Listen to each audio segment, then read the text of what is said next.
अंबाबाईचा उदय उदय उदय भैरवनाथाची चांग भरे चांग भरे मोडा मोडा अंडर उदय खाली सदानंदाचा एअरपोर्ट अंबाबाईचा उदय उदय उदय उदय भैरवनाथाची चांग भरे चांग भरे तुला काय आता तू मोड दे वाटे आपली पाठ लाव सगळे ऑफिस वर तू करतो पाच तू पहिले जाऊ हां पण कमळ आयुष्यामध्ये पूर्वी समाधानी होतो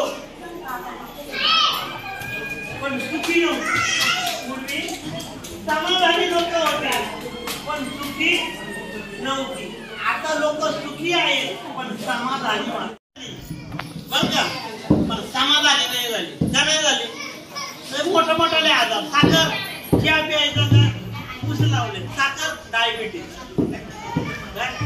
पंचपक्वान्न जेवण मला नको बघतोय का सगळे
त्याचप्रमाणे त्यांच्या मार्गदर्शनाखाली हा कार्यक्रम या ठिकाणी काल पार पडते ते या गावचे भूषण आध्यात्मिक वारसा जपणारे आपले काळू महाराज निर्माण, त्याचप्रमाणे विकास महाराज, त्याच पद्धतीनं बाळ महाराज आणि विशेष करून त्यांच्या आलेला आपला छोटा ढोलकी वाजवणारा मडकी महाराज, या सर्वांना मी धन्यवाद देतो. त्या पद्धतीला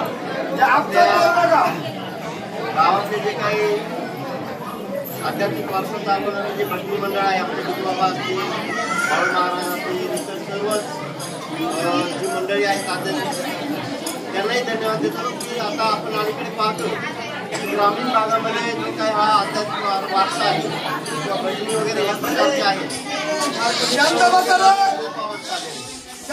केवाडी गाव एकमेव गाव असं आहे की या ठिकाणी आपण ज्या वडिलोपार्जित परंपरा आहेत, जे पूर्वपार चालत आलेले ते आतापर्यंत आपण जपलेले आणि वेताळ बाबा महाराजांची कृपा असेल, कानिफनाथ महाराजांची कृपा असेल, इथे श्रीराम मंदिर आहे आपली त्यांची कृपा असेल, त्यांच्या आशीर्वादाने आपल्या गावामध्ये हा आध्यात्मिक वारसा चालवण्यासाठी काळू महाराज आले, विकास महाराज आले, ही नवीन पिढी एक तयार होत आहे. हे एवढं सोपं नाहीये अध्यक्ष साहेब. बाकी आपण सगळं तयार करू, फाउंडेशन तयार करू, मुलं शिकू, इतर बाबी शिकू, परंतु आध्यात्मिक बाबीमध्ये माणसं पुढे येणं, त्याची निर्मिती करणं आज फार जिकरीचं होऊन बसलेले. आणि आपण नशिबावर आहोत की आपल्या गावामध्ये आता आज जर गोकुळाष्टमीचा कार्यक्रम घ्यायचा असेल किंवा इतर कार्यक्रम आध्यात्मिक घ्यायचा असेल तर आपल्याला कितीतरी महाराज पाहावे लागतात बाहेर, त्याला याला सुपारी द्या, इकडे जा तिकडे जा. परंतु आपण सगळे भाग्यवान आहोत की आपल्या गावातच ही सर्व मंडळी आहेत. आणि खरंच एक काय असेल दैविक वारसा असेल आपल्या गावाला, आपलं गाव जे आहे ते अतिशय भाग्यवान आहे. अध्यक्ष साहेबांसारख्या माणसानं अख्ख्या जिल्ह्याचा कारभार चालवला, जिल्ह्याला मार्गदर्शन केलं. माझ्यासारख्या एक छोट्या आश्रम शाळेतून शिकून आलेल्या विद्यार्थ्याला आज पूर्ण तालुक्याचा शिक्षण विभागाचा कारभार पाहण्याची या ठिकाणी संधी मिळाली.